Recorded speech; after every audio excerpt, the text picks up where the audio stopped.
So some questions are coming up and surrounding this idea of thinking. What is called thinking?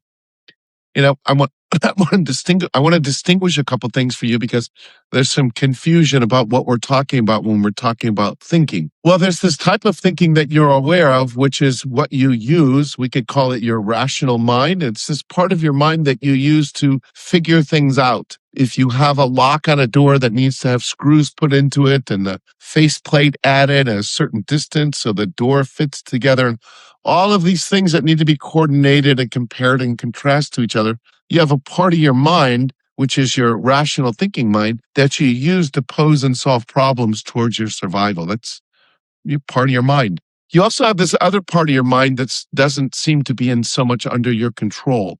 This part of your mind, you're not really directing it so much. It's more like as you're just sitting there being present, you'll notice that there will be thoughts that just come in, and these thoughts are a lot of times they can be of a judging or evaluating type. They can be very loving and very caring. They can be very judgmental and very condescending.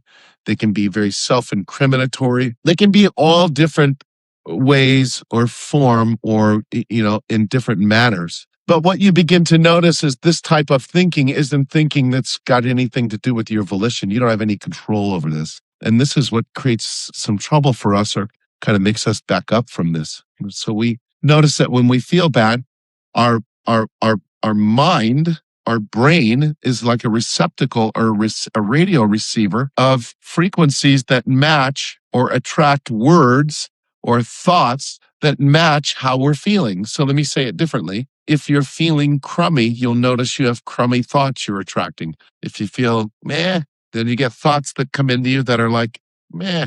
If you feel good, then you have thoughts that are coming into you that feel good. So this is so important for you to understand because most people get stuck in trying to figure out the thinkingness of the mind, and the emotional swirl that comes along with these thoughts can be so overwhelming that you can't see the thoughts. So leave the thoughts alone, get out of there. Come back to exclusively paying attention to the feeling. Only the feeling only. Make the feeling senior and pay attention that as you begin to feel better, the thoughts that you begin to attract are better thoughts. And as you feel worse, the thoughts you attract are lower vibration, worse thoughts. Get yourself feeling better. Get yourself feeling better. Let the thoughts take care of themselves.